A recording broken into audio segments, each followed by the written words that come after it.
Lionel के क्रोध से भरे वाक्य को बोले हुए बस पलक झपकने भर का समय ही बीता था। और उस क्षण अन्य वैलियंट हॉल के सदस्य जो सेल के आदेशों के कारण पीछे हटे हुए थे, अब और ऐसा नहीं कर सकते थे। एक बार जब वे लियोनेल की आभा के सदमे से उबर गए तो उन्हें क्रोध के अलावा कुछ भी महसूस नहीं हुआ। अब और बर्दाश्त नहीं कर सकता सेल। इस बदमाश को सबक सिखाना जरूरी है। सेल का पीछा करते हुए यहां तक आए कुछ लोगों ने एक कदम आगे बढ़ाया। पहली बात तो ये कि उनके जूनियर को इतना पीटा गया था कि उसकी आंखें पीछे की ओर मुड़ गईं।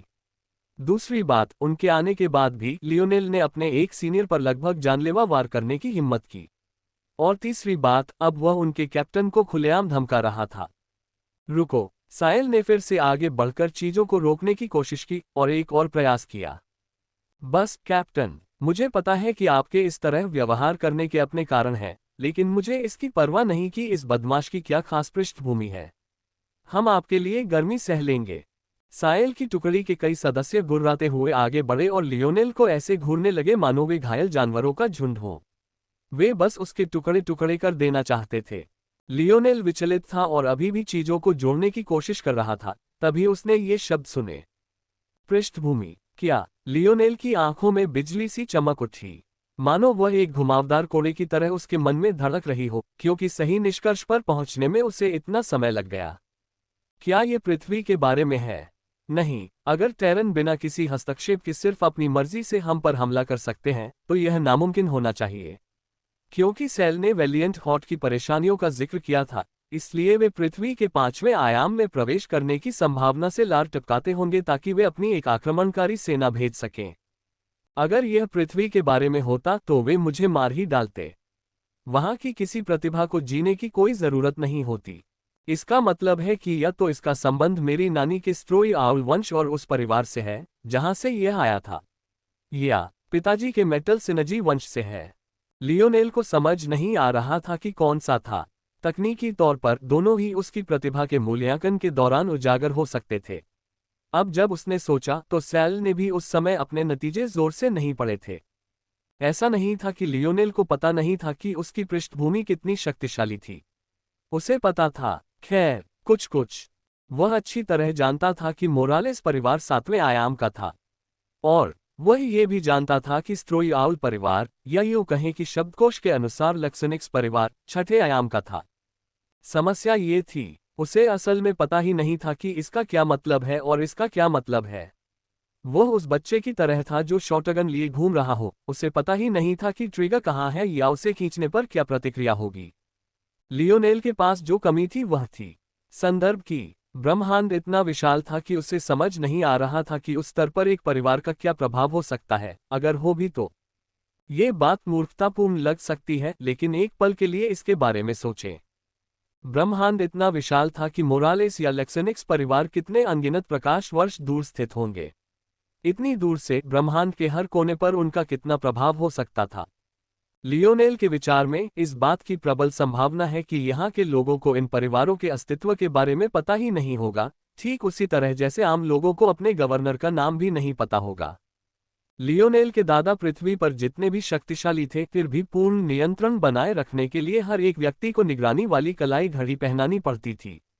अब कल्पना कीजिए कि अगर उन्हें सिर्फ एक दुनिया को नियंत्रित करने के बजाय एक पूरी आकाशगंगा पर नियंत्रण करना होता, या कई आकाशगंगाओं पर, एक आकाशगंगा समूह पर। ये ऐसे आकार और माप थे जिन्हें लियोनेल समझ ही नहीं पाया था। लियोनेल ने भले ही इन सब बातों को नजरअंदाज कर दिया हो, लेकिन उसे ये भी नहीं पता था कि वह कैसे साबित करे कि वह इन परिवारों से है। ऐसा नहीं था कि उसने अपना उपनाम कभी छिपाया हो, लेकिन व्यावहारिक रूप से किसी को इस बात से कोई फर्क नहीं पड़ता था कि उसका नाम मोरालेस है।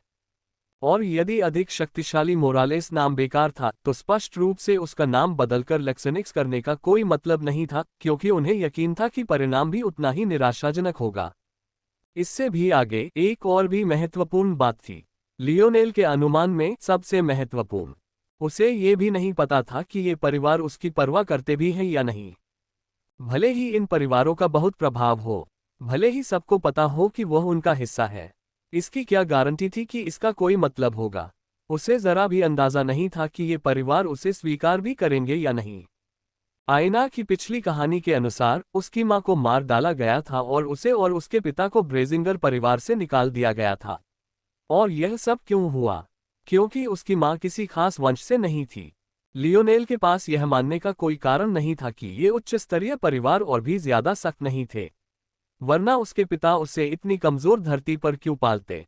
वरना उसकी मां उस पर प्यार भरी नजरों के बावजूद ऐसे गायब क्यों हो जाती? लियोनेल के पास जो सीमित जानकारी थी, उसे देखते हुए यही एकमात्र स्पष्टीकरण था। तो वह अपनी इस पृष्ठभूमि पर भरोसा क्यों करेगा? रुकना। सेल ने अपने दस्ते और लियोनेल के बीच का रास्ता रोक दिया। अगर तुम सब एक बार भी मेरे आदेशों की अवहेलना करोगे तो मैं सचमुच क्रोधित हो जाऊंगा। सेल गुर्राया। हालांकि उसका दिल खुश था, लेकिन ये छोटे छोटे मूर्ख अपनी हद पार कर चुके थे। वे एक सातवें आयाम के परिवार की बात कर रहे थे। जिम्मेदारी लेने से उनका क्या मतलब था?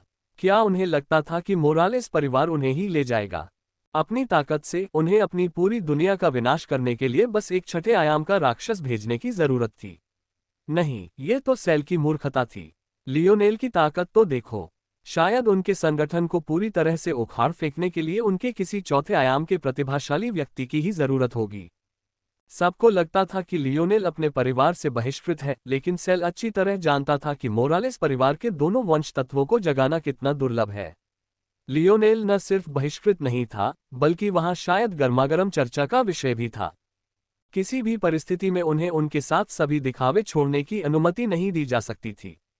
उद्धरण चिन्ह अल्पविराम उद्धरण चिन्ह। लियोनेल अचानक अपने विचारों से बाहर आ गया, उसकी नजर सेल के पीछे के दृश्य पर टिक गई। सेल ने लियोनेल की ओर मुंह किया, उसका चेहरा विभिन्न प्रकार की भावनाओं से चमक रहा था।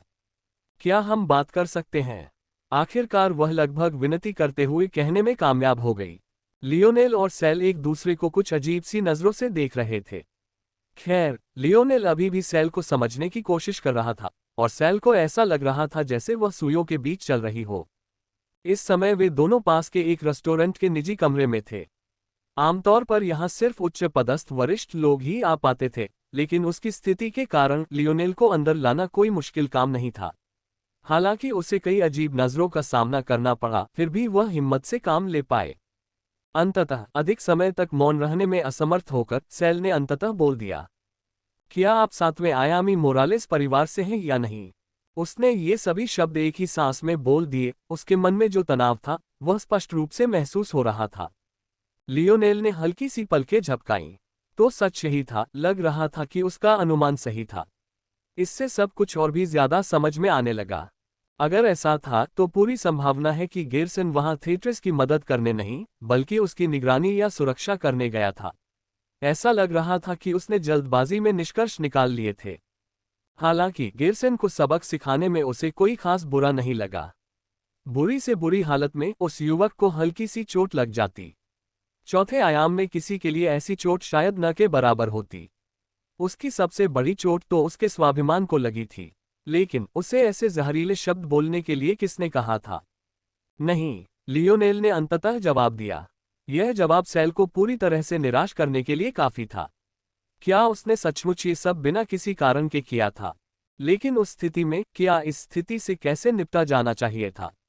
अगर वह अभी लियोनेल को उचित सजा देने लगे तो इससे क्या संदेश जाएगा?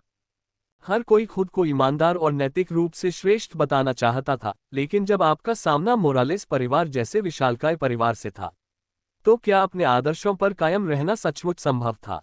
निरंकुश सत्ता के सामने बहुत कम लोग थे जो झुकते नहीं थे, और जो इतने बहादुर थे कि झुकते नहीं थे, वे या तो अविश्वसनीय रूप से साहसी थे या उतने ही मूर्ख।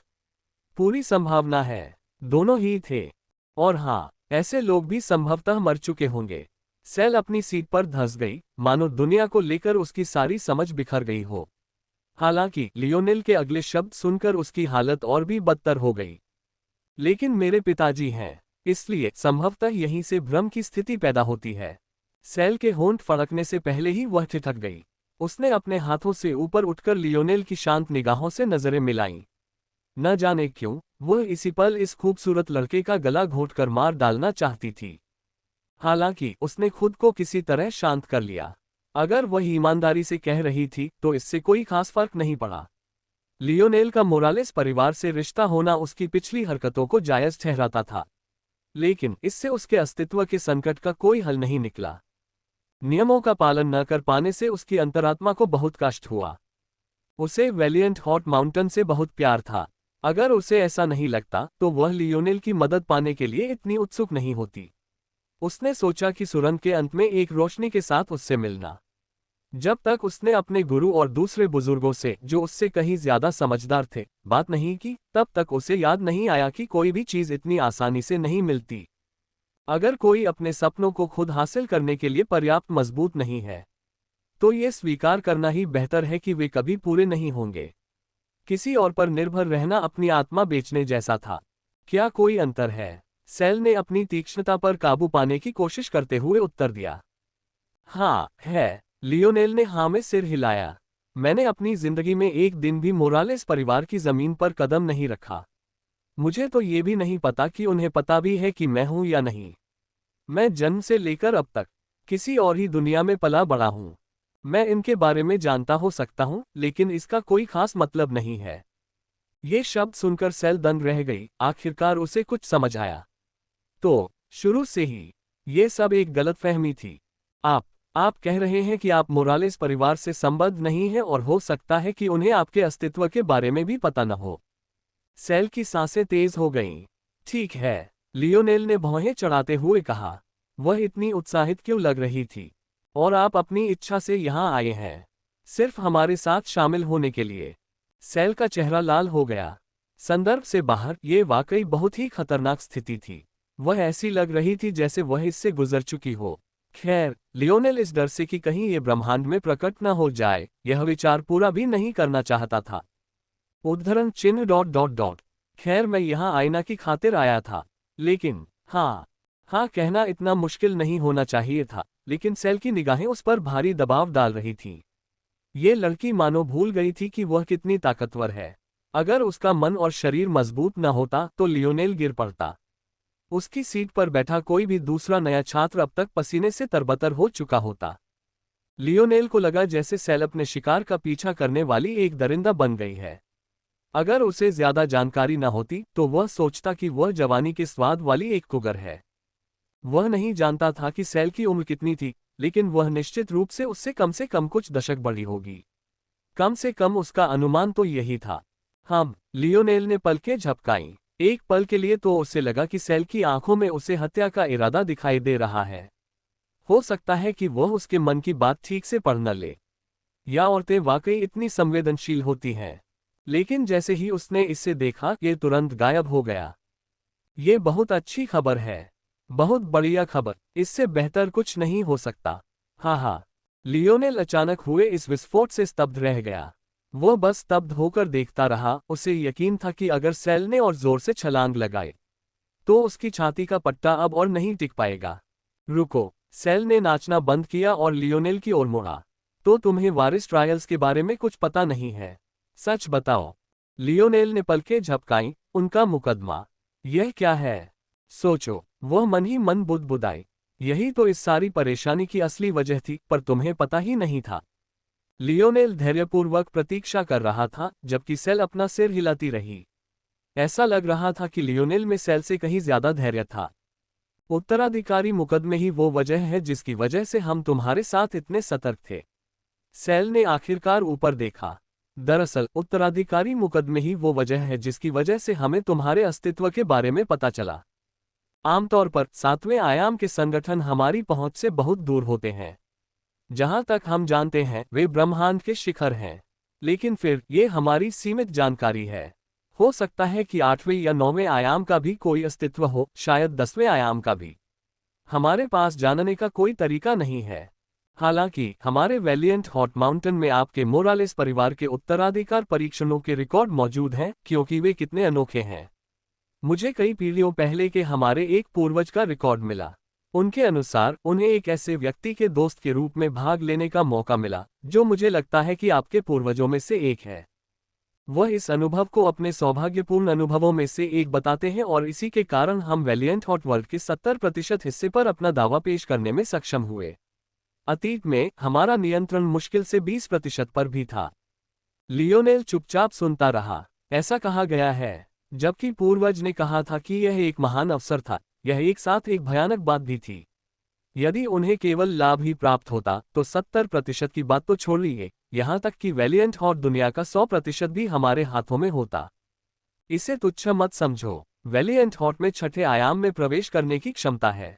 वास्तव में अगर हमें कुछ खास संघर्षों का सामना न करना पड़ता तो हम पहले ही पर्याप्त जोन पार कर चुके होते। इस दुनिया पर पूर्ण नियंत्रण होना हमारे लिए एक बड़ा वरदान होता। दुर्भाग्य से हम ऐसा नहीं कर सके। आप जानते हैं क्यों? लियोनेल ने कोई जवाब नहीं दिया। जाहिर है उसने कोई जवाब नहीं दिया। उत्तराधिकारी परीक्षणों में भाग लेने से हमें बहुत लाभ मिल सकता था, लेकिन हम अंततः केवल तोप का चारा थे, बहुत कमजोर थे और कोई बड़ा बदलाव लाने में असमर्थ थे। संस्मरण से ऐसा लगता है जैसे हमारे पूर्वज अकेले ही इसमें शामिल थे, लेकिन अंत में उन्होंने पूरी सच्चाई बता दी। इसमें सिर्फ वे ही नहीं बल्कि हमारे हजारों साथी वैलिएंट हॉट शिष्य भी शामिल थे। और फिर भी वह एकमात्र व्यक्ति था जो जीवित वापस आया। लियोनेल की नजर तेज हो गई। इतनी ज्यादा मौतें। सच तो यह है कि हमारे पूर्वज भी लगभग मर ही गए थे। वे भाग्यशाली थे कि अकेले वापस आ गए। सेल ने आह भरी। उस साल वारिस ट्रायल के लिए सिर्फ 2 उम्मीदवार थे और हमारे पूर्वज ने जिसका पक्ष लिया था वह हार गया। हालांकि वे सिर्फ 2 ही थे, फिर भी नरसंहार अकल्पनीय था। बेशक वारिस खुद हमेशा अंत तक जीवित रहते हैं, लेकिन उनके अधीन लोगों का क्या? सेल ने लियोनेल की नजर से नजर मिलाने के लिए ऊपर देखा। मेरा बहादुर हृदय पर्वत ऐसे संघर्षों में शामिल होने के लिए बहुत छोटा है। लियोनेल रुक गया। तो आप मुझसे इसलिए दूर रह रहे हैं क्योंकि आप मुझ पर कोई एहसान नहीं करना चाहते। इस आयामी पद्य में कुछ भी मुफ्त नहीं मिलता। सेल ने उत्तर दिया। अगर हम अपनी समस्याओं के समाधान के लिए आपकी मदद लें तो भविष्य में आपकी मदद को अस्वीकार करना असंभव होगा। 7वें आयाम के अस्तित्व का क्रोध ऐसा कुछ नहीं है जिसे हम सहन कर सकें। मैं समझ गया। लियोनेल ने सिर हिलाया। लेकिन अब जब तुम्हें पता है कि मैं मोरालेस परिवार से जुड़ा नहीं हूं, कम से कम किसी महत्वपूर्ण पद पर तो नहीं, तो तुम्हें उम्मीद है कि मैं बाद में बदले में कुछ मांगे बिना अभी तुम्हारी मदद कर सकूंगा। सेल ने अपने होंठ जोर से काटे, लेकिन अंततः सिर हिला दिया। हम। लियोनेल ने रेस्तरां की खिड़की से बाहर देखते हुए सिर हिलाया। नीचे सड़कें बिल्कुल साफ और व्यवस्थित थीं, नए छात्रों के क्वार्टरों से बिल्कुल अलग। सब कुछ व्यवस्थित और व्यवस्थित लग रहा था। बस एक चीज अपनी जगह से हटी हुई थी। एक तस्वीर जो पोल लाइट पर स्टैपल की हुई थी, जिस पर किसी पहचाने जाने वाले व्यक्ति का चेहरा बना था और ऊपर लिखा था लियोदकक। लियोनेल ने अपना यह व्यंग्य चित्र देखकर ज्यादा प्रतिक्रिया नहीं दी। वह ऐसा क्यों करता? अब तक तो वह ऐसे सैकड़ों व्यंग्य चित्र हर जगह देख चुका था। उद्धरण चिन्ह ... तो आपका मतलब यह है कि आप मुझसे वैलिएंट हॉट माउंटेन के एक छात्र के रूप में मदद की उम्मीद करते हैं और इसके अलावा कुछ नहीं, क्या ये सही है? लियोनेल ने सेल की ओर मुड़कर नहीं देखा, लेकिन वह बता सकता था कि उसने सिर हिलाया था। और मैं मानता हूं कि एक छात्र के रूप में मैं ऐसा इसलिए करना चाहता हूं क्योंकि मुझे इस स्थान से भाईचारे और आत्मीयता की भावना महसूस होनी चाहिए। क्या ये भी सही है? सेल ने सिर हिलाया और अपने होंठ और जोर से काट लिए। लियोनेल ने सेल की ओर देखा, उसकी उदासीन निगाहों से उसका दिल कांप उठा। लियोनेल का जीवन उतना सरल नहीं था जितना ऊपर से दिखता था। आखिरकार उसने अपना ज्यादातर बचपन उन लोगों के साथ स्कूल में बिताया था जिन्हें वह खुद से कहीं ऊंचा समझता था। उस समय उसे जरा भी अंदाजा नहीं था कि वह एक राजकुमार है।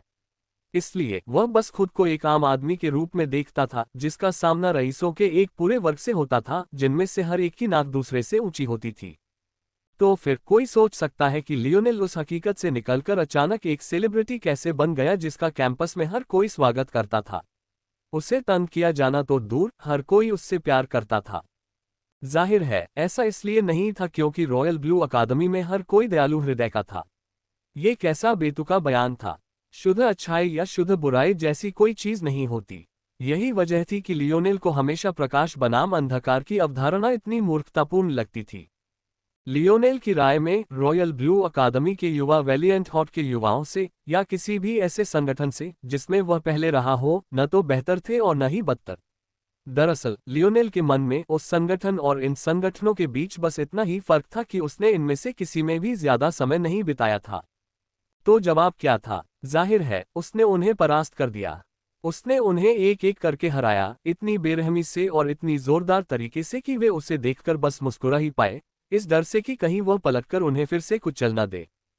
अतीत में लियोनेल ने इस प्रभाव को प्राप्त करने के लिए शिक्षा, खेल और तीखी जुबान का इस्तेमाल किया था। लेकिन इस दुनिया में वह केवल अपनी मुट्ठी का ही उपयोग कर सकता था। तो फिर ऐसा क्यों है कि मुझे ऐसा बिल्कुल भी महसूस नहीं होता? लियोनेल की बातों से सैल को ऐसा लगा जैसे वो बेचैनी में बैठी हो। उसने कभी सोचा भी नहीं था कि एक दिन ऐसा भी आएगा जब वो किसी जूनियर के सामने इतनी असहज महसूस करेगी। सबसे बुरी बात यह थी कि लियोनेल उस पर कोई दबाव डालने की कोशिश भी नहीं कर रहा था। वो बस वहीं बैठा रहा और एक छोटा सा सवाल पूछता रहा। केवल इसी क्षण सैल को ये समझ में आया कि भले ही लियोनेल का मोरालेस परिवार के साथ कोई वास्तविक संबंध नहीं था, लेकिन इसका यह अर्थ नहीं था कि वह वैलिएंट हॉट माउंटेन के साथ कोई संबंध बनाएगा। उसने पहले ही कई बार अपना रुख साफ कर दिया था। वह इस संगठन के लिए यहाँ नहीं था। वह आईना के लिए था, किसी और के लिए नहीं। उसे उसकी भलाई के अलावा किसी और चीज की परवाह नहीं थी। क्या लियोनेल पर कुछ करने के लिए दबाव डालने हेतु ऐना का इस्तेमाल किया गया? जरूर, शायद ये काम कर जाए।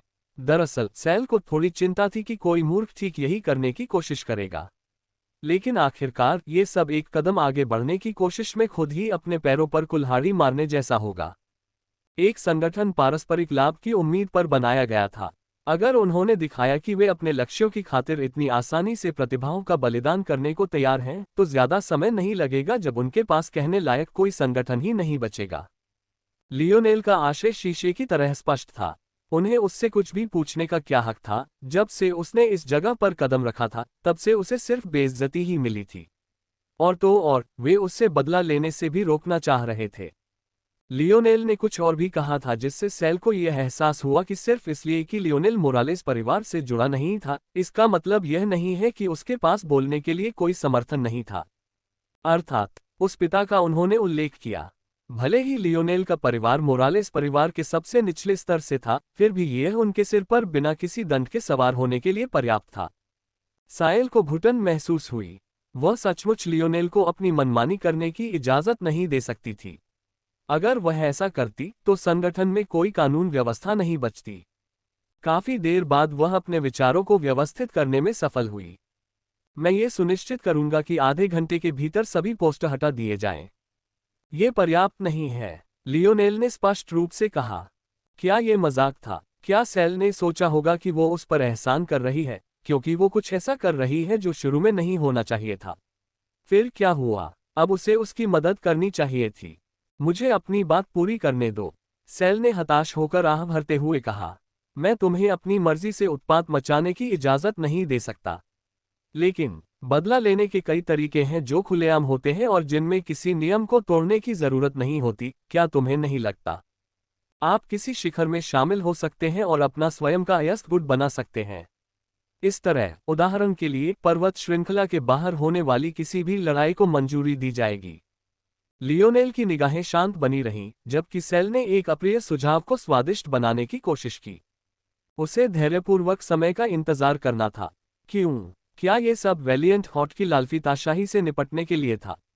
चाहे जो भी लगे, लियोनेल कुछ मामलों में धैर्यवान नहीं था। अगर कोई एक खासियत थी जो उसमें हमेशा रही, तो वो थी हारने की अनिच्छा। अगर ये हारना नहीं था, तो उसे नहीं पता था कि क्या था। ये देखकर कि लियोनेल उसके सुझाव से पूरी तरह प्रभावित नहीं हुआ, सैल ने अपने गाल के किनारों को काट लिया, क्योंकि उसे समझ नहीं आ रहा था कि क्या कहे। अरे, बात इतनी आगे कैसे पहुंच गई? उसे सचमुच गेरसन को मामले को संभालने नहीं देना चाहिए था, लेकिन उसके पास काम तो था ही।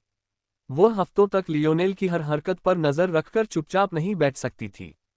कई मायनों में उसकी लड़ाकू ताकत वैलेंट हॉट के बचने से लियोनेल की मदद से भी कहीं ज्यादा जुड़ी हुई थी। वह ताकत में पीछे नहीं रह सकती थी, चाहे कुछ भी हो। सैल को इतना संघर्ष करते देख लियोनेल ने अपना सिर हिलाया और आह भरी। मुझे खिलाओ। हाँ, सैल ने असमंजस में ऊपर देखा। मुझे खिलाओ, लियोनेल ने मेज से मेनू उठाते हुए दोहराया। सैल की स्तब्ध निगाहों के नीचे लियोनेल ने एक वेटर को बुलाया और एक ऐसी दावत का ऑर्डर दिया जिससे आसानी से 20 लोगों का पेट भर सकता था। खाना बनकर आने तक उसने एक शब्द भी नहीं कहा, और जब उसने उसे चट करना शुरू किया तब भी उसने कुछ नहीं कहा। सैल के होंठ फड़क उठे। इस खाने का दाम वास्तव में कितना होगा? तभी उसे याद आया कि लियोनेल ने ये सब ऑर्डर देने से पहले क्या कहा था। और ठीक उसी समय दिल का दर्द शुरू हो गया। लियोनेल ने कुछ ही मिनटों में खाना चट कर दिया। सेल को समझ नहीं आ रहा था कि उसने बिना उसे परेशान किए ऐसा कैसे कर लिया, लेकिन जब तक लियोनेल जाने के लिए तैयार नहीं हो गया, तब तक सेल ने इस बारे में सोचा भी नहीं। यह आईना के खाने जितना अच्छा नहीं था। लियोनेल ने खड़े होते हुए सिर हिलाया। ऐसा लग रहा था कि वह बिगड़ गया था। उसने सोचा था कि ऐसा उच्च श्रेणी का रेस्तरां कम से कम पास तो होगा, लेकिन ऐसा लग रहा था कि उसकी गर्लफ्रेंड उसकी कल्पना से कहीं अधिक अद्भुत थी। लियोनेल, कृपया प्रतीक्षा करें। सेल फिर से घबरा गई। लियोनेल को इतनी देर तक खाते देखने के बाद भी उसके पास कोई जवाब नहीं था। अब तो वह सचमुच रोने ही वाली थी। वह जानती थी कि अगर लियोनेल अपनी मनमानी करता रहा तो उच्च वर्ग ज्यादा देर तक टिक नहीं पाएगा। ऐसे में जगह बचाने के लिए कम से कम उसे बाहर तो निकाल ही दिया जाएगा। अगर ऐसा हुआ तो सब खत्म हो जाएगा। बस कृपया पहले कम से कम एक पीक में शामिल हो जाओ। लियोनेल ने सेल की तरफ देखा और अपनी भौहें ऊपर उठाईं। उसने उसे ऊपर से नीचे तक ऐसे देखा जैसे वह किसी नए जानवर की प्रजाति को देख रहा हो जिस पर वह मोहित हो गया हो। और सच में वह मोहित हो गया था। उसे सेल वाकई बहुत जिज्ञासु लगी। तुम बहुत भोले हो, क्या तुम्हें नहीं लगता? तुम्हें क्या लगता है अब कौन सा शिखर मुझे स्वीकार करेगा? सेल जम गया। वह अच्छी तरह जानती थी कि पीक्स कैसे काम करते हैं। आंतरिक संघर्षों की कोई कमी नहीं थी। सवाल यह था कि कौन सा पीक हीरो पीक से दुश्मनी करने को तैयार होगा। और जवाब था कोई नहीं। बात इतनी आसान थी। शुरू से ही पहाड़ छोड़ने का अधिकार पाने के लिए किसी चोटी पर चढ़ने का विचार बेतुका था। ऐसा कभी नहीं हो सकता था। वैलिएंट हॉल में शामिल होने की बात तो और भी बेतुकी थी। पीक्स की तुलना में उनके सदस्यों पर लगे प्रतिबंध और भी कड़े थे। उन्हें शुरू से ही ऐसे संघर्षों में शामिल होने की इजाजत नहीं थी। आखिरकार उनके अस्तित्व का मुख्य उद्देश्य तटस्थ रहना ही था। शुरू से ही साइल का उससे किया गया अनुरोध हास्यास्पद था। इसे और कोई नहीं कह सकता था। आप अपने संगठन को बचाना चाहते हैं, लेकिन किसी भी एहसान का जोखिम उठाने को तैयार नहीं हैं। आप मेरी मदद चाहते हैं, लेकिन आप नहीं चाहते कि मैं अपने साथ हुए अपमान का बदला लूं। आप चाहते हैं कि मैं अपना सिर झुकाऊं, नाव को हिलाऊं नहीं, आपके सभी नियमों का पालन करूं, और फिर भी अंत में आपकी मदद करने के लिए पर्याप्त परवाह करूं। आप सब कुछ ले लेते हैं और कुछ भी त्याग नहीं करते। क्या आपको नहीं लगता कि यह थोड़ा ज्यादा भोलापन है? सेल ने कुछ कहने के लिए अपना मुंह खोला, लेकिन उसे कोई जवाब नहीं मिला। शायद मैं भी बहुत भोली हूं, लियोनेल बुदबुदाए, लेकिन सेल की स्तब्ध अवस्था को देखते हुए पता नहीं उसने उसकी आवाज सुनी भी या नहीं। वह शायद सही था, क्योंकि इस समय यह देखकर कि सेल कितनी खोई हुई लग रही थी और यह जानते हुए कि उसने ये सुनिश्चित करने के लिए कितना प्रयास किया था कि सब कुछ एक साथ रहे। उसे नहीं पता था कि क्या अब उसके पास शरीयत के पीछे जाने का दिल भी है या नहीं। हो सकता है उसने सेल को बलिदान के बारे में डांटा हो, लेकिन शायद जेम्स सही था। वह बस एक पाखंडी था। वह उससे बिल्कुल अलग नहीं था। अल्पविराम। लियोनेल रेस्तरां के भूतल पर पहुंचा और बाहर निकल गया। उसने सड़क के उस पार देखा तो पाया कि पोस्टर पहले ही हटा दिया गया था। ऐसा लग रहा था कि खाना खाते हुए भी सेल ने अपना वादा निभाया था। लेकिन ये सुनकर उसकी सांस फिर से भर गई। मैं आईना से मिलना चाहता हूं। लियोनेल ने एक ताबीज निकाला और उसमें शक्ति डाली, लेकिन कोई प्रतिक्रिया नहीं हुई। ऐसा लग रहा था कि आईना अभी भी उस ट्रेनिंग में पूरी तरह डूबी हुई है जिसमें उसने खुद को झोंक दिया था। चूंकि ऐसा था, इसलिए वह उसे अभी के लिए छोड़ देगा। हालांकि आईना को याद करते हुए लियोनेल की निगाहें क्रोध से चमक उठीं। उसे इस बात की जरा भी परवाह नहीं थी कि दूसरे लोग उसे क्या कहते हैं। सिर्फ इसलिए कि उन्होंने उसके माता पिता और आईना को इसमें घसीटा था, वह इतना क्रोधित था। अगर ऐसा न होता तो क्या उसकी प्रतिक्रिया इतनी हिंसक होती? निश्चित रूप से नहीं। लियोनेल ने अपना सिर हिलाया और एक कदम आगे बढ़ा, लेकिन उसने पाया कि एक आकृति उसका रास्ता रोक रही है। हाँ, लियोनेल की निगाहें अच्छी तरह से पक्की सड़कों से ऊपर पतली लंबी टांगों की जोड़ी पर गई और एक परिचित चेहरे पर जा टिकी। ये औरत। उसने इस खूबसूरत औरत को अयस्क बाजार में देखा था। दरअसल उसने उसे ढेर सारा अयस्क भी दिया था। उसे साफ साफ याद था कि बाकियों के उलट, जो अपना हिस्सा लेने में सावधानी बरतते थे, उसने पूरे दिल से सब कुछ निगल लिया, कुछ भी पीछे नहीं छोड़ा। लियोनेल को याद था कि उसे इस बारे में जानने की उत्सुकता थी, लेकिन उस समय उसके दिमाग में और भी जरूरी बातें थीं, और अब भी जरूर हैं। हाँ, अगर तुम यही चाहते हो तो मेरे पास तुम्हें देने के लिए और कोई अयस्क नहीं है। लियोनेल के शब्दों में हल्के से चिढ़ाने वाले लहजे को सुनकर काइला ने अपनी शर्मिंदगी से बचने के लिए आंखें घुमा ली। उस समय वह सचमुच थोड़ी भिखारी लग रही थी, लेकिन उसके गुट को उन अयस्कों की सचमुच जरूरत थी। हालांकि उसी समय उसने राहत की सांस ली। लियोनेल को लड़ते देखकर उसे लगा था कि वो कोई सख्त और क्रूर इंसान है। कम से कम उससे बात करना तो आसान था। उसे पता भी नहीं था कि क्यों, पर उसकी मौजूदगी में वो इतनी सहज महसूस कर रही थी मानो कोई उम्मीद ही न हो। जिन पुरुषों से वह बात करती थी उनमें ये बात देखना अजीब था। आमतौर पर ज्यादातर वे सभी उसके बिस्तर में घुस जाना चाहते थे। सच कहूं तो उस पर हमेशा इतना तनाव रहता था कि कभी कभी वह बस थोड़ा तनाव दूर करने के लिए ऐसे प्रस्ताव स्वीकार कर लेना चाहती थी। लेकिन इस दुनिया में उन महिलाओं के साथ कैसा व्यवहार होता है जो ज्यादा नखरे नहीं करती। खैर, यूं कहें कि वह अपने ऊपर और तनाव नहीं बढ़ाना चाहती थी, इसलिए उसने ऐसी चीजों से भी परहेज किया। काइला उस प्रकार की महिला थी जो इस सब में होने वाले अन्याय को कोसती थी, लेकिन मन ही मन वह यथास्थिति से बाहर कदम रखने पर होने वाले विरोध से निपटने के लिए भी परेशान नहीं होती थी। मैं यहाँ और इसके लिए नहीं हूँ, लेकिन आपकी मदद अच्छी होगी। मेरी मदद? लियोनेल ने अपनी भौहें उठाईं। मेरे गुट को तुम्हारे जैसे अंगरक्षक की जरूरत है। मेरे द्वारा उन सभी अयस्कों को स्वीकार करने की बात शरीयत के कानों तक जरूर पहुंचेगी और मुझे बस कुछ समय तक तुम्हारी मदद की जरूरत है। ओह, कितना समय! और आप इतना आश्वस्त क्यों हैं कि आपको इसकी केवल थोड़ी सी मात्रा की ही आवश्यकता है? लियोनेल को ये बात बहुत पसंद आई। उसे कैला की निर्भीकता बहुत पसंद आई। वैलिएंट हॉट जोन जल्द ही खुल रहा है, इसलिए इसके लिए काफी तैयारियां करनी होंगी। मुझे पूरा विश्वास है कि इन अयस्कों के साथ हम उस परियोजना को पूरा कर पाएंगे जिस पर हम वर्षों से काम कर रहे हैं। इसके साथ हम कई चोटियों के कृपापात्र बन जाएंगे, जिनमें हीरो पीक भी शामिल है, जहां से शरीयत है। जब तक हम सफल होते रहेंगे तब तक शरीयत हमें इतनी बेरहमी से निशाना बनाने की हिम्मत नहीं कर पाएगा।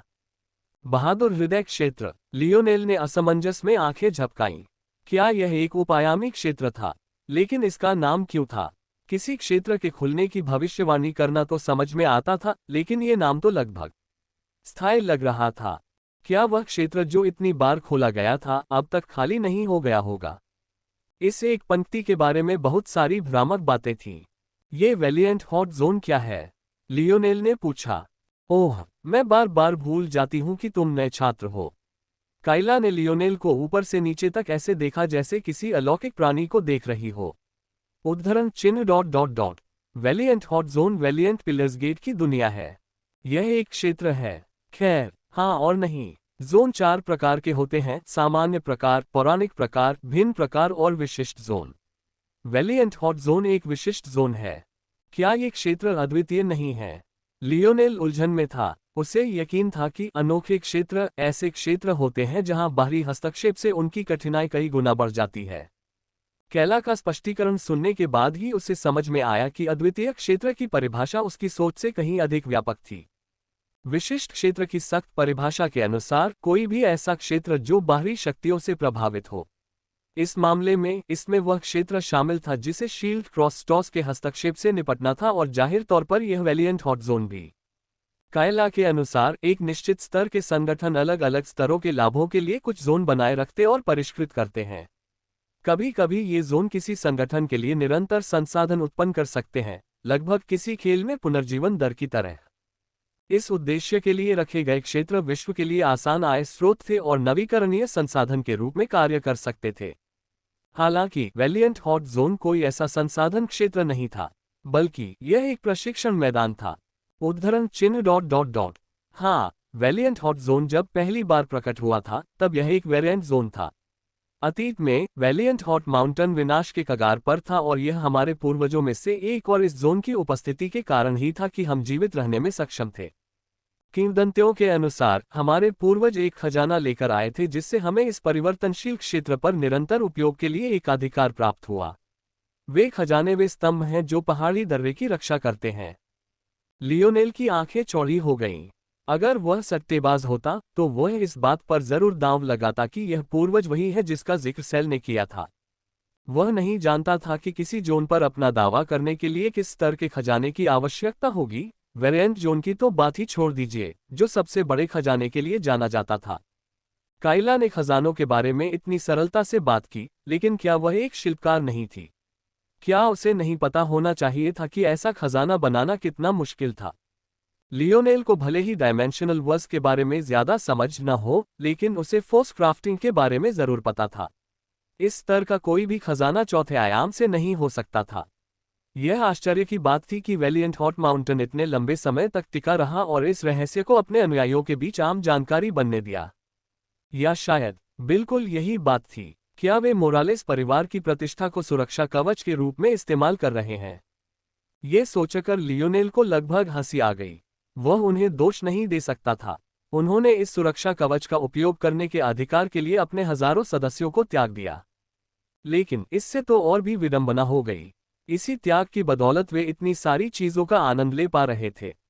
और अब क्या, अचानक वे और कुछ करने को तैयार नहीं रहे। लियोनेल को लगा कि यह मामला सिर से शुरू हुआ था, ये सर्वव्यापी कायरता। बहादुर हृदय पर्वत सचमुच अंदर से सड़ रहा था। उनमें से सबसे बुरे लोग अपने अधिकार को बचाए रखने के लिए इतने चिंतित थे कि उन्होंने कथित तौर पर पवित्र वरिष्ठ होने के बावजूद नए छात्रों को कथित अपमान के लिए अपना दुश्मन बना लिया। उनमें से सर्वश्रेष्ठ लोग बहुत काय थे, जो एक अर्थहीन यथास्थिति को बनाए रखने का प्रयास कर रहे थे जिसका कोई महत्व नहीं था। और ये मुखिया क्या कर रहे थे? क्या वे बिल्कुल एक जैसे नहीं थे? पलक झपकते ही लियोनेल को लगा जैसे उसने एक पल में ही वैलिएंट हॉट माउंटेन की कमजोरी को पूरी तरह समझ लिया है। इन सब बातों ने उसके पहले वाले विचार की ही पुष्टि कर दी। उसका इस जगह से खुद को बांधने का कोई इरादा नहीं था। और तथाकथित वारिस मुकदमे की बात करें तो शुरू में तो उसका इसमें भाग लेने का कोई इरादा ही नहीं था। लेकिन अगर किसी वजह से उसने अपना इरादा बदल भी दिया तो भी इस तरह का कमजोर, ऋणविहीन संगठन उसके चुने हुए सहयोगियों की सूची में भी नहीं होगा। वे अपने बारे में बहुत अधिक सोचते थे। इन सब में से ये काइला पहली लड़की थी जो उसे मिली थी और जो देखने में थोड़ी बेहतर थी। जाहिर है ऐसा उसके रूप रंग की वजह से नहीं, बल्कि इसलिए था क्योंकि उसमें उतना पाखंड नहीं था। क्या आप वाकई मुझे अपने साथ जोड़ना चाहते हैं? इस समय शायद ही कोई पीक मुझे अपने साथ शामिल करेगा। और जहां तक मैं देख पा रहा हूं, आप ब्रेव पीक का हिस्सा हैं। क्या आपको यकीन है कि आपके सीनियर्स को इससे कोई आपत्ति नहीं होगी? कैला ने नाक भान सिकोड़ी। अगर वे तुम्हें बाहर निकालेंगे तो मुझे भी निकाल देंगे। और हाँ, मैं किसी पीक का हिस्सा रहूं या न रहूं, मेरा पॉलिश्ड ग्लास फैक्शन तो हर हाल में बना रहेगा। मेरे फैक्शन में कई पीक के सदस्य हैं। क्राफ्टर्स बहुत कम मिलते हैं, इसलिए मैं कंजूस नहीं हो सकती। मतलब मैं बहुत खुले विचारों वाली हूं, इसलिए ये कभी कोई समस्या नहीं रही। लियोनेल की मुस्कुराती निगाहों के नीचे कैला ने अपनी नाक को थोड़ा रगड़ा। ठीक है, ठीक है, बहुत हो गया, अपने इस सीनियर के पीछे चलो। मैं तुम्हें एक ऐसी दुनिया दिखाऊंगा जो तुमने पहले कभी नहीं देखी। लियोनेल की कलाई एक अजीब तरह से मजबूत और सशक्त हाथ से पकड़ी गई थी, खासकर इसलिए क्योंकि वह हाथ एक महिला का था। लगता है वह एक बहुत अच्छी फोर्स क्राफ्टर है। अल्पविराम। जब कैला लियोनेल को घसीट रही थी तो वैलिएंट हॉट माउंटेन पर एक और कोलाहल मच गया। एक नए खिलाड़ी द्वारा कई द्वितीय वर्ष के श्वेत बेल्टधारियों को हराने की खबर जंगल में आग की तरह फैल गई, खासकर जब पता चला कि किंग ऑफ होरेस के एक कप्तान निगमिर को जरा भी नहीं बख्शा गया। दरअसल रिपोर्टों के अनुसार उसे बिना पलटवार करने का मौका दिए ही हरा दिया गया। ये खबर शायद वरिष्ठों के दिमाग पर भारी पड़ गई होगी। हालांकि ये तो बस शुरुआत थी। वैलिएंट हॉल द्वारा शहर भर में लगे सभी लियोदकक पोस्टरों को हटाने की खबर से एक और हंगामा मच गया। लियोनेल के वैलिएंट हॉल में शामिल होने की अफवाहें फैलने लगीं। तभी परिदृश्य पूरी तरह बदल गया। किसी ने ओरिस के राजा सरियत को संगठन में वापस आते हुए देखा था। सभी लोग धैर्यपूर्वक बैठे रहे और उस विस्फोट का इंतजार करते रहे जो उनके अनुसार विस्फोट हो सकता था। कायला जल्दी से लियोनेल को ब्रेव पीक की तलहटी के पास एक छोटे से घर में ले गई। ये चोटी के इतने करीब था कि घर का पिछला हिस्सा एक चट्टान से 10 मीटर से ज्यादा दूर नहीं था। सौभाग्य से घर पीक के मुख्य मार्ग के बहुत नजदीक नहीं था, अन्यथा वहां बहुत शोर और भीड़ होती और कोई भी काम करना मुश्किल हो जाता। हालांकि इसकी वजह से वह जगह एक तैरते हुए द्वीप की सतत छाया में थी।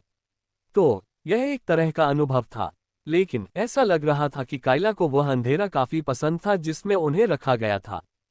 सौभाग्य से काइला को इतनी समझ थी कि उसने बहुत पहले ही लियोनेल की कलाई छोड़ दी थी, वरना कौन जानता था कि शहर में किस तरह की नई अफवाहें फैलती। उसने दरवाजा ऐसे लात मारकर गिराया जैसे वो उसकी मालकिन ही न हो। उसकी खुशी का ठिकाना न रहा। लियोनेल अपना सिर हिलाकर हंसने से खुद को रोक न सका।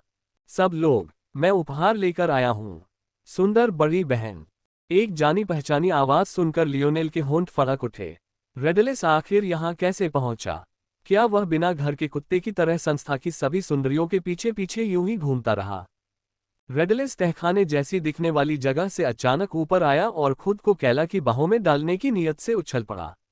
लेकिन बदले में उसे बस एक लात ही मिली। कैला का सुंदर पैर हवा में लटक रहा था। दुर्भाग्य से उसने वैलिएंट हॉट की पारंपरिक वर्दी पहनी हुई थी, इसलिए न तो उसकी त्वचा कोमल थी और न ही उसका पतलापन।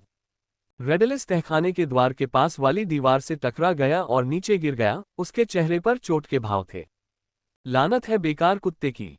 तुम खुशकिस्मत हो कि मैंने तुम्हें यहां से बाहर नहीं निकाला, जबकि मुझे पता था कि तुम कुछ भी नहीं बना सकते, फिर भी तुम मेरा फायदा उठाना चाहते हो। यहाँ कायला ने रेडलिस को एक स्थानिक ब्रेस फेंका। यहाँ सभी अयस्कों को व्यवस्थित करें। आप शायद उनके कार्यों को नहीं जानते, इसलिए जैसा आप आमतौर पर करते हैं वैसा ही करें। काम पूरा होने के बाद आप लिटिया से उनकी सूची बनाने को कह सकते हैं। हाँ हाँ महोदया। रेडलिस तुरंत उठ खड़ा हुआ, जैसे उसे कभी चोट लगी ही न हो। कैला को घूरने के बाद ही उसे एहसास हुआ कि इस पूरे समय कोई उसके साथ था। दरअसल इसी समय बाकी लोग भी बेसमेंट से बाहर आए थे। रेडलिस के अलावा 5 और लोग थे। सभी ने कैला जैसा लैब कोट पहना हुआ था। ऐसा लग रहा था कि यह लैब कोट उनके गुट होने का प्रतीक था। यह कोई बुरा लुक तो नहीं था, पर थोड़ा बेमिल जरूर लग रहा था। आह भाई, ये तुम हो। तुम्हें अपना चेहरा दिखाने का आत्मविश्वास है। सम्मान सम्मान। रेडलिस एक पल के लिए हंसा, फिर थकी हुई नजरों से लियोनेल और कायला के बीच देखने लगा। एक पल बाद उसकी आंखें चमक उठीं। तुम्हारी गर्लफ्रेंड कैसी है? घर पर सब ठीक तो है? हम, तुम्हारी कोई गर्लफ्रेंड है? कायला ने उत्सुकता से लियोनेल की ओर देखा। रेडलिस मुस्कुराया, मानो उसकी कोई कुटिल योजना सफल हो गई हो। मुझे दोष मत दो भाई, तुम सारी औरतों पर कब्जा नहीं कर सकते। हम बदसूरत मर्दों को भी जीना है। हाँ मैं, लियोनेल ने मुस्कुराते हुए सिर हिलाया। मैं समझ गई। कायला ने सिर हिलाया। फिर मानो यह एक संक्षिप्त अंतराल से ज्यादा कुछ नहीं था, उसने सीढ़ियों से ऊपर आए पांचों की ओर देखा। वह विशालकाय व्यक्ति जो मुश्किल से अपनी पूरी ऊंचाई तक खड़ा हो पाता है, रम है। जुड़वा बहनें माडिया और लिटिया हैं।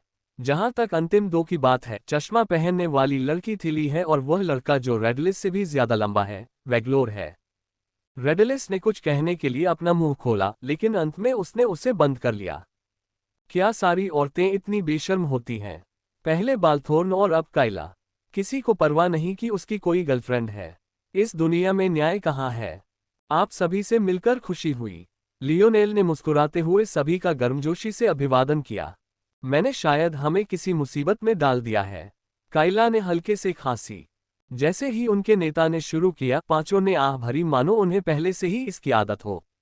लियोनेल कल्पना कर सकता था कि कायला ने पहले कितनी उलझनें पैदा की होंगी।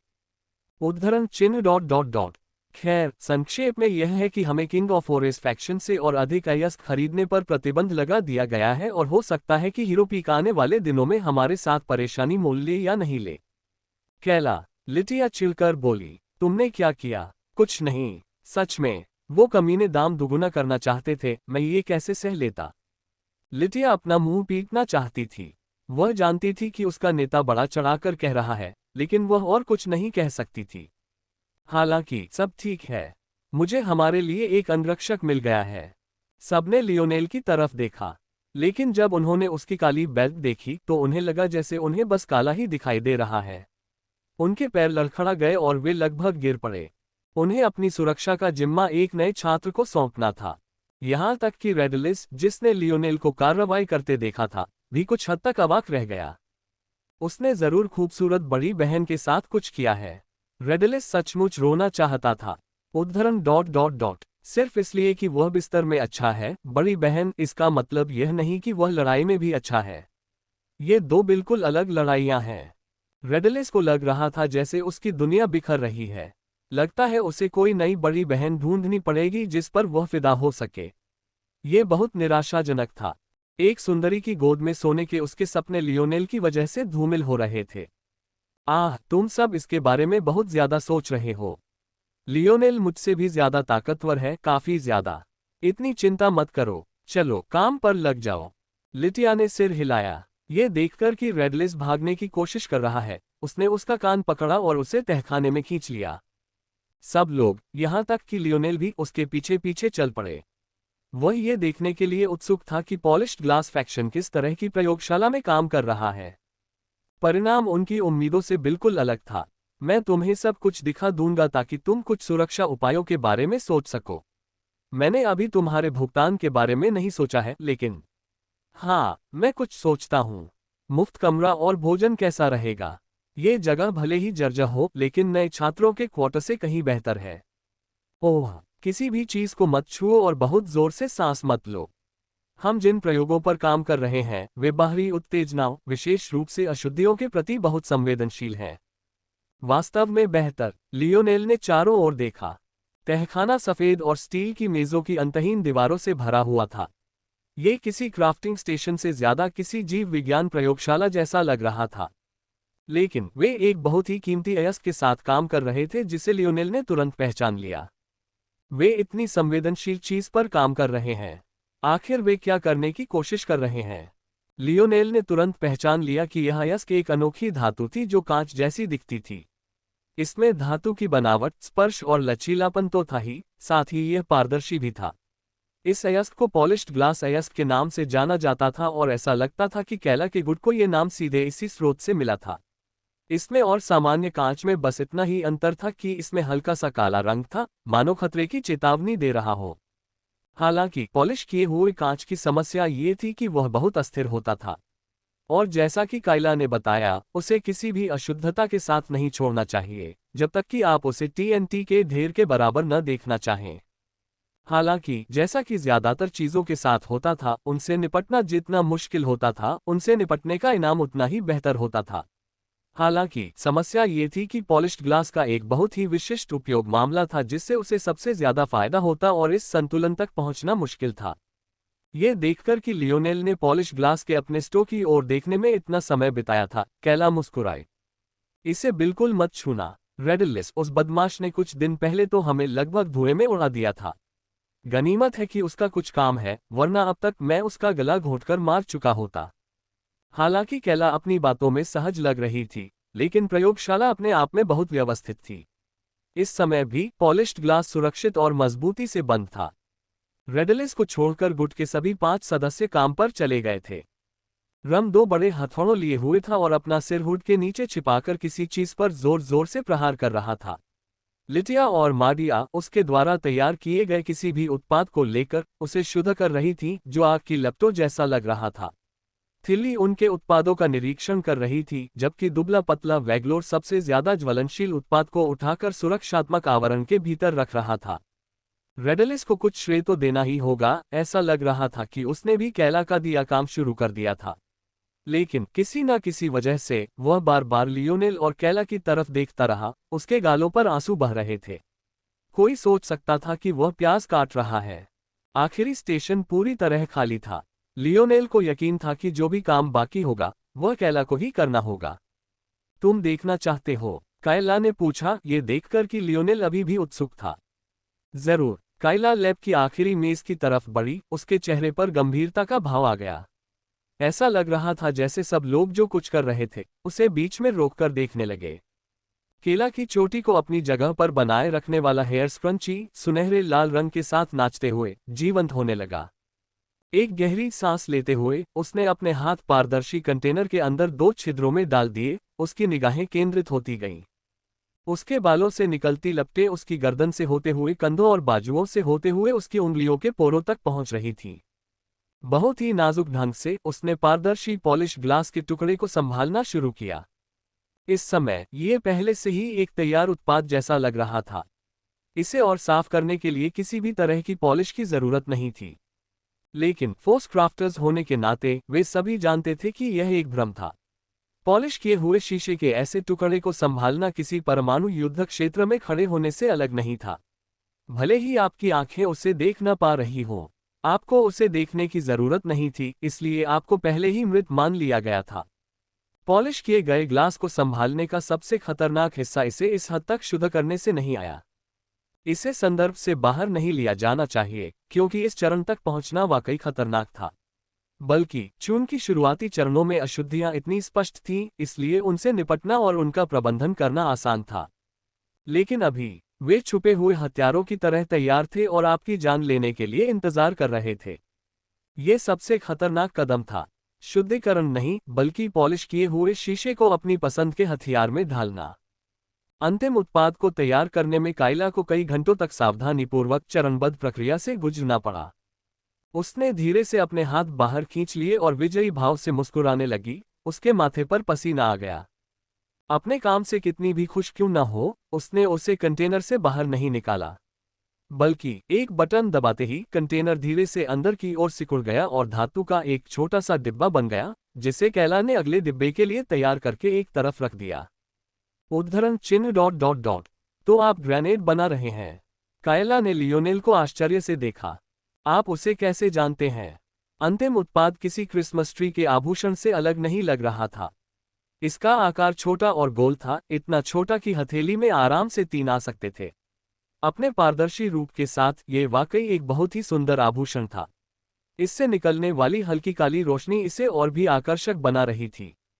डिजाइन की एक और अजीब बात थी ऊपर वाला छोटा सा छेद। यह मुश्किल से 1.5 सेंटीमीटर चौड़ा था और पारदर्शी शीशे के बीच से उसे पहचानना मुश्किल था। कहने का तात्पर्य ये था कि आकार में एक अस्पष्ट समानता के अलावा ये बताना असंभव था कि उस बर्तन का उद्देश्य क्या था, खासकर तब जब वह वास्तव में अंतिम उत्पाद नहीं था। कैला को अभी एक और चरण गुप्त रूप से पूरा करना था, तभी उसे पूरा माना जा सकता था। लियोनेल ने कंधे उचकाए और सहजता से बोला, बस अंदाजा है। काइला का मुंह जवाब देने के लिए खुला, लेकिन वह कुछ भी नहीं कह सकी। क्या यह सचमुच एक अनुमान मात्र था? ये निश्चित रूप से एक अभिनव विचार है। आमतौर पर पॉलिश किए हुए कांच को उसकी असाधारण तीक्ष्णता के कारण ब्लेड की धार के रूप में इस्तेमाल किया जाता है। लेकिन आपका डिजाइन अभिनव है। चूंकि आप पॉलिश किए हुए कांच को पूरी तरह से शुद्ध नहीं कर सकते, इसलिए आप इसका लाभ उठाकर एक बिल्कुल नया शिल्प तैयार कर रहे हैं। ये सचमुच अद्भुत है। लियोनेल की अनौपचारिक टिप्पणी ने काइला को शुरू में गर्व से भर दिया, लेकिन बाद में वह किसी और चीज से ज्यादा स्तब्ध रह गई। तुम कैसे? क्या यह कोई ऐसा विश्लेषण नहीं था जिसे कोई आम आदमी, चाहे वह कितना भी विद्वान क्यों न हो, पूरा कर सके? सिर्फ ये बताना कि पॉलिश किया हुआ शीशा पूरी तरह शुद्ध नहीं हुआ है, इसके लिए गहन ज्ञान की आवश्यकता थी। कैसे? लियोनेल ने पलकें झपकाईं। ओह, यही तो तुम कहना चाह रहे हो। शायद मैं भी एक फोर्स क्राफ्टर हूं। आप? काइला अवाक रह गई। इतनी कम उम्र में इतनी युद्ध क्षमता के साथ साथ एक फोर्स क्राफ्टर के रूप में इतनी अंतर्दृष्टि होना, क्या यह एक व्यावहारिक मजाक था? काइला को काफी दुर्लभ माना जा सकता था, क्योंकि उसमें अच्छी ताकत के साथ साथ एक कुशल शिल्पकार के रूप में भी अच्छा कौशल था। लेकिन वह लियोनेल से उम्र में भी काफी बड़ी थी। हालांकि वह ये स्वीकार नहीं करना चाहती थी, लेकिन वह लियोनेल से दोगुनी उम्र की थी। खैर, उसकी अनुमानित उम्र से दोगुनी। अगर उसे पता होता कि लियोनेल सिर्फ 19 साल का है, तो ये दोगुनी से ज्यादा तिगुनी होती। लियोनेल ने अपनी भौहें उठाईं। क्या ये वाकई इतना चौंकाने वाला था? वह समझता था कि क्राफ्टर्स पृथ्वी पर दुर्लभ होंगे, लेकिन अगर वे यहाँ भी दुर्लभ होते, तो भी कभी कभार एक दो से मिल पाना असंभव नहीं होना चाहिए। इतने आश्चर्य की कोई जरूरत नहीं थी।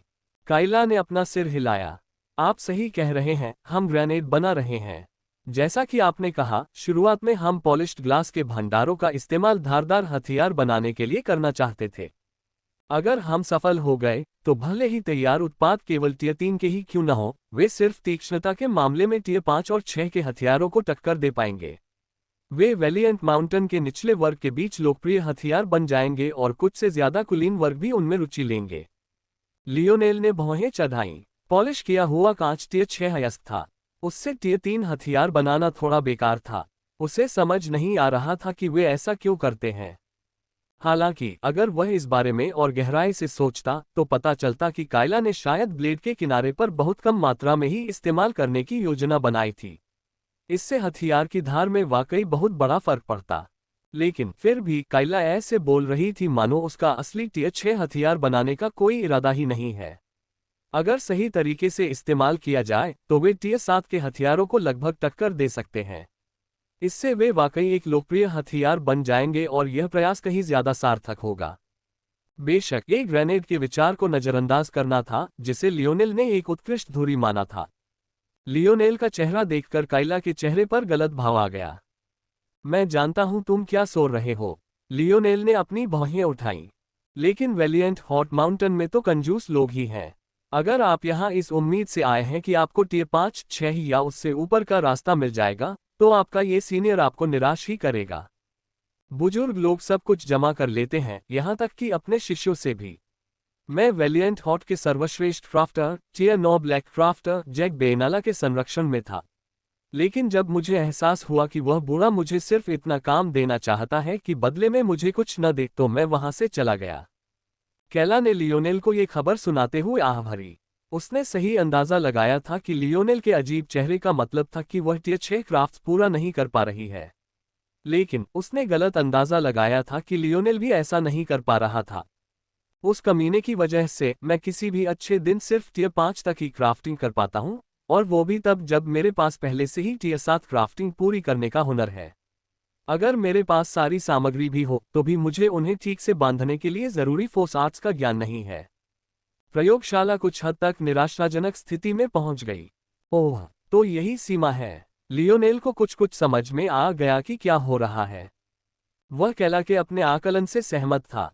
उसकी हाथों की गति और नियंत्रण वाकई ग्रेड 2 के स्तर का था।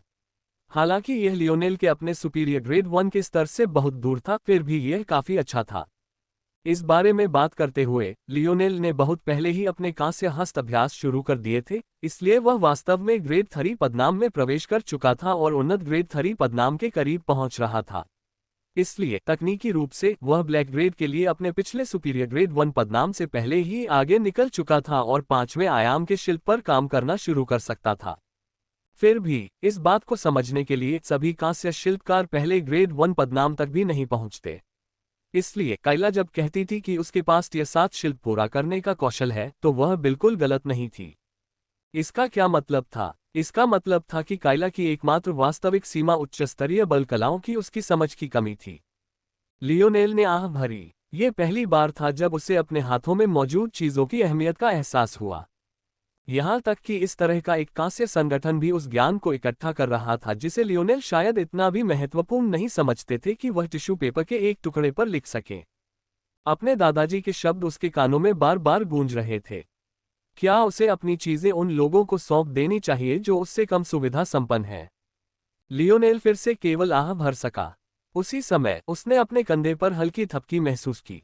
इतना निराश होने की कोई जरूरत नहीं है। काइला ने मुस्कुराते हुए लियोनेल को दिलासा देते हुए कहा, ये बुढ़े बस हमारे नौजवानों से जलते हैं। एक बार जब ये बड़बड़ाने लगते हैं तो ऐसा नहीं है कि ये अपना ज्ञान अपने साथ ले जा सकते हैं। तब तक हम उनकी कब्रें लूट सकते हैं। ऐसे शब्द सुनकर लियोनेल केवल हंसने लगा। ये काइला वाकई एक दिलचस्प किरदार थी। वह कुछ कुछ उसे मोड्रेड की याद दिलाती थी। मुझे आश्चर्य है कि कैमलॉट अब कैसा है। लियोनेल ने अपना सिर हिलाने से पहले कुछ अनमने ढंग से सोचा। अपना दिमाग साफ करते हुए लियोनेल ने अचानक ताली बजाई जिससे लैब में मौजूद सभी लोग चौंक गए। अब तक लियोनेल की एक हल्की सी ताली भी हर तरफ हवा का झोंका भेज देती थी। अरे अरे अरे, क्या तुम हम सबको मारने की कोशिश कर रहे हो? काइला घबरा गई। लियोनेल मुस्कुराया, अरे काइला, मेरे पास कुछ आइडिया है। क्या तुम मुझ पर एक और दांव लगाने को तैयार हो? कैला ने पलकें झपकाईं, उसकी सुंदर आंखें कुछ चमक रही थीं। न जाने क्यों, जब भी लियोनेल ऐसी अवस्था में पहुंचता तो सिर्फ उसका आभामंडल ही सबको उसकी ओर खींच लेता। उसका आत्मविश्वास नशे की हद तक पहुंच जाता था। काइला ने चारों ओर देखा तो पाया कि वे भी लियोनेल को उत्सुकता से देख रहे थे। ऐसा लग रहा था कि वे भी इस सब में उलझ गए थे। पलक झपकते ही हवा के साथ वह निराशाजनक माहौल गायब हो गया। पूरा कमरा लियोनेल की चमकदार मुस्कान के इर्द गिर्द घूम रहा था। ठीक है नए छात्र, आपके पास क्या विचार है? लियोनेल की आंखें चमक उठीं। चूंकि वेलिएंट हॉट उच्च स्तरीय फोर्स आर्ट्स को संचित करना चाहता था, इसलिए उसे बस उन्हें यह दिखाना था कि निम्न स्तर की फोर्स आर्ट्स कितनी शक्तिशाली हो सकती है। आपके मन में क्या योजना है? जवाब देने के बजाय लियोनेल रम के स्टेशन की ओर चल पड़ा। वह विशालकाय आदमी लियोनेल से ऊंचा जरूर था, लेकिन वह शांत स्वभाव का लग रहा था। दरअसल लिटिया और कायला के अलावा रेडिलिस को छोड़कर पॉलिश्ड ग्लास का हर सदस्य मानो चुप था। मैं बस थोड़ी देर के लिए आपका स्टेशन उधार लेने जा रहा हूं। लियोनेल मुस्कुराया। रम हिचकिचाया लेकिन आखिरकार झुककर रास्ते से हट गया। उनमें से किसी को भी नहीं पता था कि लियोनेल कितना कुशल है, लेकिन कम से कम इस स्टेशन पर अगर कोई विस्फोट भी हो जाए तो उसे काबू में किया जा सकता था। अगर लियोनेल कैला के स्टेशन से शुरुआत करने पर अड़ा रहता तो शायद कैला खुद भी इसकी इजाजत नहीं दे पाती। हालांकि रम को यह देखकर आश्चर्य हुआ कि हुड के नीचे जाने के बजाय लियोनेल ने पूरी तरह से आवरण हटा दिया, जिससे एक विशेष बैंगनी प्रकाश और कई अप्रसंस्कृत अयस्कों का अस्तित्व सामने आया। बिना स्पिरिट के रम शुद्धिकरण की सबसे आदिम विधि का ही उपयोग कर सकता था, लेकिन इसका मतलब यह नहीं था कि यह एक घटिया तरीका था। कई फोर्स क्राफ्टर्स थे जो अपनी लोहारी विधियों पर अड़े रहते थे। लियोनेल ने एक प्रसिद्ध क्राफ्टर के बारे में भी पढ़ा था जो अपनी सभी कलाओं के दौरान एक साथ 16 हथौड़े चलाता था। हालांकि उन्होंने स्पष्ट रूप से एक विशेष टेलीकाइनेटिक क्षमता का उपयोग किया था, अन्यथा ये बहुत हास्यास्पद होता। हालांकि रम ने सिर्फ 2 हथौड़ों का इस्तेमाल किया, लेकिन झुकी हुई मुद्रा में उसकी सीमा और नियंत्रण की सीमा का अंदाजा लगाया जा सकता था। अपने स्टेशन पर काम करने के लिए जाहिर है बहुत अनुशासन की जरूरत होती थी। दुर्भाग्य से उसके पास ऐसा करने के अलावा कोई चारा नहीं था। पॉलिश्ड ग्लास गुड के पास ऐसी खुली जगह के लिए सिर्फ एक ही जगह थी, इसलिए अशुद्धियों को अलग करने के लिए इस्तेमाल होने वाले विशेष प्रकाश का अधिकतम लाभ उठाने के लिए उसे ऐसा आसन अपनाना पड़ा। लियोनेल ने वहां उपस्थित सभी लोगों की भयभीत निगाहों के सामने अयस्क का एक टुकड़ा उठाया। रम खुद को कुछ कदम पीछे हटने से नहीं रोक सका, यहां तक कि रेडिलिस भी प्रार्थना में हाथ जोड़े हुए भाग गया। लेकिन इसके बाद जो हुआ उससे सभी लोग स्तब्ध रह गए। एक सामान्य कलाई बैंड जो लियोनेल की बाह के चारों ओर बिना किसी हलचल के लिपटा हुआ था, अचानक अपनी उपस्थिति दर्ज कराता हुआ अयस्कों को पूरी तरह से ढक लेता है। धातु आत्मा, काइला चिल्लाए, उसकी सांसें तेज हो गईं। उसका चेहरा लाल हो गया, उसका शरीर कांप रहा था, मानो वह समझ नहीं पा रहा था कि वह क्या देख रहा है। किसी भी तरह का कोई परिचित अतुलनीय रूप से दुर्लभ था। कैला के बालों का झुरमुट किसी अग्नि आत्मा का लग रहा था, लेकिन यह सच से कोसों दूर था। यह उसकी क्षमता का प्रकटीकरण मात्र था। कायला की क्षमता कुछ कुछ मोनेट जैसी थी, सिवाय इसके कि इसमें ज्वालाओं और उनकी गर्मी दोनों पर नियंत्रण पर जोर दिया गया था। वह एक क्षण में लपटों को गैस जितना तरल और दूसरे ही क्षण लोहे जितना ठोस बना सकती थी। वह अपनी लपटों को एक कुरकुरे की तरह लचीला और मुलायम भी बना सकती थी। उसकी इस क्षमता का एकमात्र नकारात्मक पहलू ये था कि उसकी लपटें बहुत शक्तिशाली नहीं थीं। इसलिए आमतौर पर वह अच्छी लपटों के स्रोत ढूंढने के लिए अपने रास्ते से हट जाती थी और फिर उन्हें अपने शरीर पर विभिन्न तरीकों से जमा कर लेती थी। उसका स्क्रंची तो बस एक पहलू था। इसका मतलब ये था कि काइला ने अपने जीवन में पहले कभी कोई आत्मा नहीं देखी थी। धातु आत्मा की तो बात ही छोड़ दीजिए। मेटल स्पिरिट को शिल्पकारों के लिए सबसे बेहतरीन परिचितों में से एक माना जाता था, भले ही वह सबसे अच्छा न हो। लेकिन उन्हें नियंत्रित करना बेहद असंभव था और ऐसा करने की क्षमता रखने वाले बहुत कम लोग थे। फिर भी वे लोग भी अपनी कलाई पर मेटल स्पिरिट को यूं ही नहीं छोड़ देते थे, मानो वह कोई और चीज हो। ये बेतुका था और मौत को दावत देने जैसा था। लेकिन उसके सामने ठीक यही हो रहा था। लियोनेल ने अयस्क के टुकड़े को अपने हाथों में उलट दिया। उसकी आंखें चमक उठीं। उसकी आभा दमघोंटू हो गई। प्रयोगशाला में एक भारी हवा छा गई। स्वप्न मूर्ति। पलक झपकते ही वह अयस्क, उसकी हर अपूर्णता, उसकी हर दरार और शिखर लियोनेल के दिमाग में पूरी तरह से प्रतिबिंबित हो गया। वहां मौजूद सभी लोगों की हैरानी भरी निगाहों के सामने रम को जिस काम में घंटों मेहनत करनी पड़ी, उसे लियोनेल ने सिर्फ 10 मिनट में पूरा कर दिखाया। नहीं, ऐसा नहीं कहा जा सकता। रम के अधूरे काम की तुलना में लियोनेल का काम तो एकदम सही था। तारांकन ब्लूप ब्लूप। छोटी टॉली खुशी से लियोनेल की हथेलियों के चारों ओर उछल रही थी। लियोनेल की एक हथेली में एक पत्थर था जो किसी भी दूसरे पत्थर से अलग नहीं दिख रहा था। उसका रंग सादा धूसर था और वह चुपचाप बैठा था। उसकी दूसरी हथेली पर एकदम सही कांच की गेंद थी। उसमें एक भी खामी नहीं दिख रही थी। काइला को लियोनेल से कुछ पूछने की जरूरत नहीं पड़ी। वो परफेक्ट गेंद, बिल्कुल वही चीज थी जिस पर वो लगातार मेहनत करती रही थी। लेकिन ये पहली बार था जब वो उसे असल में देख रही थी। यह कैला की आंखें चमक उठीं। इसके साथ हम वास्तव में टियर 3 हथियार बना सकते हैं। लियोनेल मुस्कुराया। हम कर सकते हैं। या हम आपके ग्रेनेड का एक बेहतर संस्करण बना सकते हैं। लेकिन उस अवस्था में पॉलिश किया हुआ ग्लास पूरी तरह निष्क्रिय होता है। कैला ये बात आसानी से बता सकती थी। असल में कोई भी बता सकता था।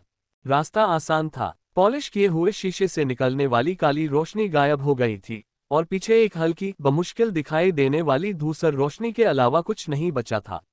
इसी से पता चलता था कि आप पूर्णता तक पहुंच गए हैं।